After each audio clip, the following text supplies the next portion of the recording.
ለመንፈስ ቅዱስ ድምጽ እንዳንታዘዝ ከሚያስቸግረን ነገር መካከል አንደኛውና ዋናው ፍርሃት ነው። አዎ ፍርሃት የእግዚአብሔርን መንፈስ እንዳናስተናግድ ከሚከለክለን ነገር መካከል አንዱ ነው። የሰማነው ድምጽ ከመንፈስ ቅዱስ መሆኑን በምን እናረጋግጣለን? አንደኛው በእግዚአብሔር ቃል እናረጋግጣለን። የጨለማን ፍርሃት የሚያስወግድልን ብርሃን ነው።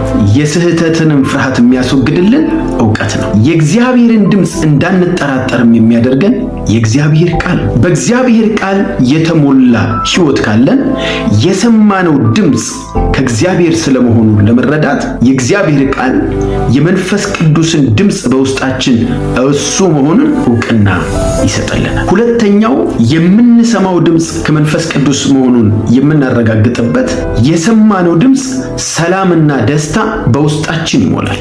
ጉዳዩ እጅግ የሚያሳዝን ሁላ ሆኖ የተግሳጽ ድምጽ ሁላ ሆኖ መሳሳታችንን እየነገረን ጥፋታችንን እየነገረን ከመንፈስ ቅዱስ ከሆነ ግን ድምጹ ውስጣችን በሰላምና በደስታ ይሞላል። ለምን? ሊያርመን፣ ሊያቀናን፣ ሊያቆመን የመጣ ድምጽ ስለሆነ።